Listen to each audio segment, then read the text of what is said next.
നമസ്കാരം. ജയ്ഹിന്ദ് ടിവിയുടെ Gulf middle east മേഖലയിൽ നിന്നുള്ള സമ്പൂർണ്ണ വാർത്താധിഷ്ഠിത വാരാന്ത്യ പരിപാടിയായ മീറ്റ് ദിസ് വീക്കിന്റെ മറ്റൊരു അധ്യായത്തിലേക്ക് എല്ലാ പ്രേക്ഷകർക്കും ഒരിക്കൽ കൂടി സ്വാഗതം. ലോകത്തിലെ ഏറ്റവും മികച്ച വിനോദ വ്യാപാര മേളയിലൊന്നായ ദുബായ് ഷോപ്പിംഗ് ഫെസ്റ്റിവലിനെ ദുബായിൽ കൊടിയിറങ്ങി. ഈ വർഷം സന്ദർശകരുടെ എണ്ണത്തിലും വ്യാപാരത്തിലും റെക്കോർഡുമായാണ് ഈ ഫെസ്റ്റിവലിന് കൊടിയിറങ്ങിയത്. ഈ വാർത്തയുമായി ഗൾഫ് സ്പെഷ്യൽ.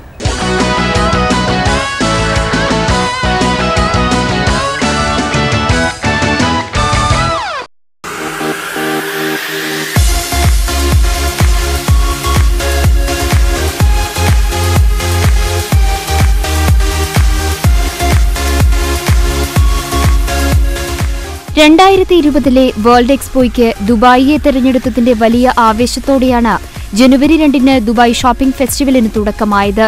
ആ വലിയ ആവേശം വ്യാപാരത്തിലും പ്രതിഫലിച്ചതാണ് ഈ വർഷത്തെ മേളയെ കൂടുതൽ ശ്രദ്ധേയമാക്കിയത്. ദുബായിയുടെ വിനോദ വ്യാപാര മേഖലയ്ക്ക് പുത്തൻ ഉണർവ് നൽകിയ 32 ദിനരാത്രങ്ങൾക്കും ഇതോടെ സമാപനമായി. ഫെസ്റ്റിവലിന്റെ പ്രധാന ആകർഷണ കേന്ദ്രമായ ദുബായ് ഗ്ലോബൽ വില്ലേജിലാണ് സന്ദർശകർ കൂടുതലായി എത്തിയത്.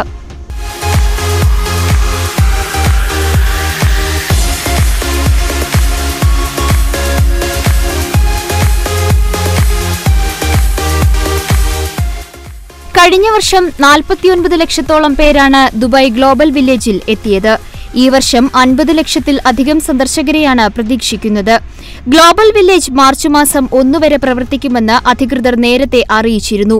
ലോകത്തിലെ വിവിധ രാജ്യങ്ങളിൽ നിന്നുള്ള 12,000 കലാപരിപാടികളും പുതിയ മോഡൽ റൈഡുകളും ആഘോഷങ്ങളുമായാണ് ഈ ആഗോള ഗ്രാമം മുന്നേറുന്നത്. ഇന്ത്യ ഉൾപ്പെടെ 30 രാജ്യങ്ങളുടെ പവലിയനുകൾ, 25 റെസ്റ്റോറന്റുകൾ, 170 കിയോസ്കുകൾ, 17,000 വാഹന പാർക്കിംഗ് എന്നിവ ഈ വർഷത്തെ പ്രത്യേകതകൾ ആയിരുന്നു. ആഘോഷങ്ങളോടനുബന്ധിച്ച് ദുബായിലെ വിവിധ സ്ഥലങ്ങളിലായി നടന്ന ഗംഭീര വെടിക്കെട്ടും ഇത്തവണ മേളയ്ക്ക് കൂടുതൽ ആവേശം നൽകി.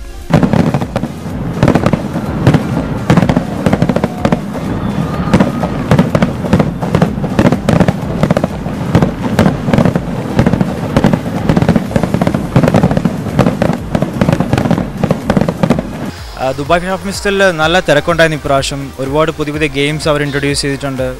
കുട്ടികൾക്കായാലും മുതിർന്നവർക്കായാലും നല്ലൊരു ഇതായിരുന്നു അവിടെ. പിന്നെ ഒരുപാട് ഓഫേഴ്സ് ഉണ്ടായിരുന്നു പല കാര്യത്തിലും. എല്ലാ ഇലക്ട്രോണിക്സ് ഐറ്റംസ്, ബാക്കി ടെക്സ്റ്റൈൽസ്, എവറിത്തിങ് നല്ല ഓഫേഴ്സ് ഉണ്ടായിരുന്നു അവിടെ.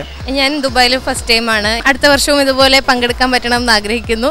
2013 ഒക്ടോബർ 5 ദുബായ് ഗ്ലോബൽ വില്ലേജ് പ്രവർത്തനം ആരംഭിച്ചത്. കഴിഞ്ഞ വർഷം വരെ ദുബായ് ഗ്ലോബൽ വില്ലേജിൽ 10 ദിർഹമായിരുന്നു ടിക്കറ്റ് നിരക്ക്. എന്നാൽ ഈ വർഷം ഇത് 15 ദിർഹമാക്കി ഉയർത്തിയെങ്കിലും സന്ദർശകരുടെ തിരക്കിൽ കുറവുണ്ടായില്ല. അതേസമയം കഴിഞ്ഞ വർഷം 37 രാജ്യങ്ങളുടെ പവലിയനുകൾ ഉണ്ടായിരുന്നു. എന്നാൽ ഈ വർഷം അത് 30 എണ്ണമായി കുറഞ്ഞിരുന്നു. എങ്കിലും ഈ വർഷം ഇറ്റലി, ജർമ്മനി, ഫ്രാൻസ് എന്നീ രാജ്യങ്ങൾ പുതിയതായി പങ്കെടുത്തു. മുൻവർഷങ്ങളിലെ പോലെ സന്ദർശക തിരക്ക് വർദ്ധിക്കുകയാണെങ്കിൽ ഇത്തവണ ഗ്ലോബൽ വില്ലേജിന്റെ പ്രവൃത്തി ദിനങ്ങൾ വീണ്ടും നീട്ടാനും സാധ്യതയുണ്ട്. കഴിഞ്ഞ വർഷവും ഇതുപോലെ ആഗോള ഗ്രാമത്തിന്റെ പ്രവൃത്തി സമയം ദീർഘിപ്പിച്ചിരുന്നു.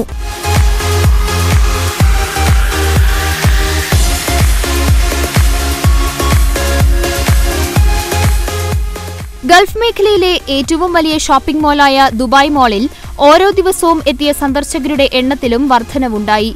കഴിഞ്ഞ വർഷം മാത്രം ഓരോ ദിവസവും 2 ലക്ഷത്തിലധികം ടൂറിസ്റ്റുകളാണ് ദുബായിലെ മോളിൽ എത്തിയത്.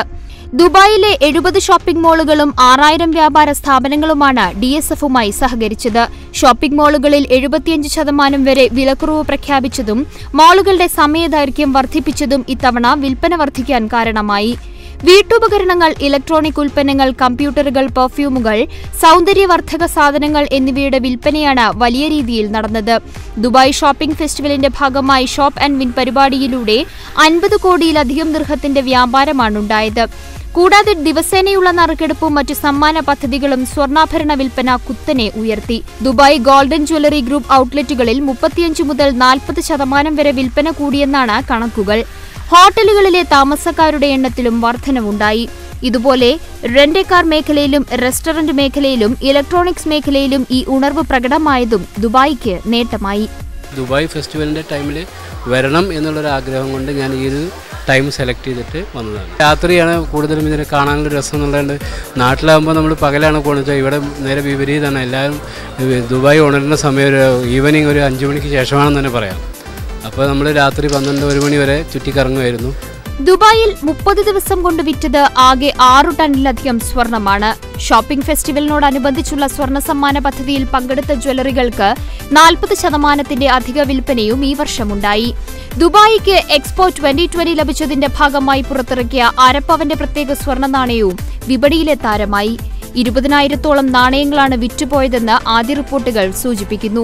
DSF പ്രമോഷനോടനുബന്ധിച്ച് ഈ നാണയം വാങ്ങിയാൽ ദിവസവും 1 കിലോ സ്വർണം വരെ സമ്മാനം നേടുന്ന റാഫൽ കൂപ്പണും നൽകിയതും വ്യാപാരത്തിന് നേട്ടമായി. ഇതിനിടെ സ്വർണം വാങ്ങിയവരിൽ ഭൂരിഭാഗവും ഇന്ത്യയിൽ നിന്നുള്ള സന്ദർശകരും പ്രവാസി മലയാളികളുമാണെന്ന് അനൌദ്യോഗിക കണക്കുകൾ സൂചിപ്പിക്കുന്നു. തിരക്ക് യൂഷ്വൽ തന്നെ കുറച്ച് കൂടുതലുണ്ട്. പിന്നെ എല്ലാത്തിനേക്കാളും ഉപരി ഒരു ഡിഫറൻ്റായിട്ട് പല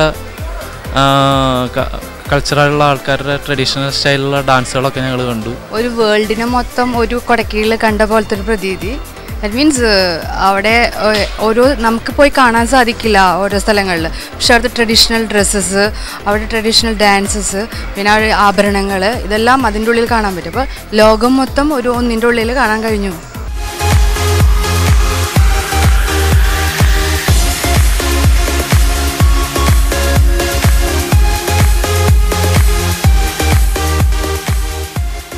ഇതിനിടെ ദുബായ് ഷോപ്പിംഗ് ഫെസ്റ്റിവലിന്റെ പ്രധാന ആകർഷണ കേന്ദ്രമായ ദുബായ് ഗ്ലോബൽ വില്ലേജിൽ 12 വയസ്സിന് താഴെയുള്ള കുട്ടികൾക്ക് പ്രവേശനം സൗജന്യമാക്കി. ഫാമിലി ദിവസമായ തിങ്കളാഴ്ചകളിലാണ് ഇളവ് പ്രഖ്യാപിച്ചത്.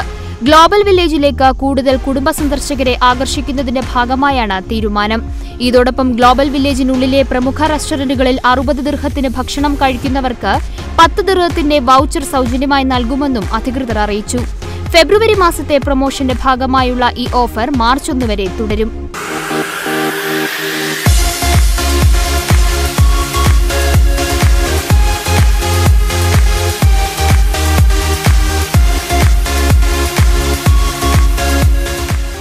UAE പ്രത്യേകിച്ച് ദുബായിയുടെ സാംസ്കാരിക, വ്യാപാര, സാമ്പത്തിക രംഗത്ത് പുത്തൻ ഉണർവുണ്ടാക്കുന്ന മേളയാണ് ദുബായ് ഷോപ്പിംഗ് ഫെസ്റ്റിവൽ. അതിനാൽ തന്നെ ഈ സന്ദർശന തിരക്കും റെക്കോർഡ് വ്യാപാരവും ദുബായിക്ക് മറ്റൊരു പോസിറ്റീവ് സൈനാണ് നൽകുന്നത്. മിദിസ് വീക്കിൽ ഒരു ചെറിയ ഇടവേള.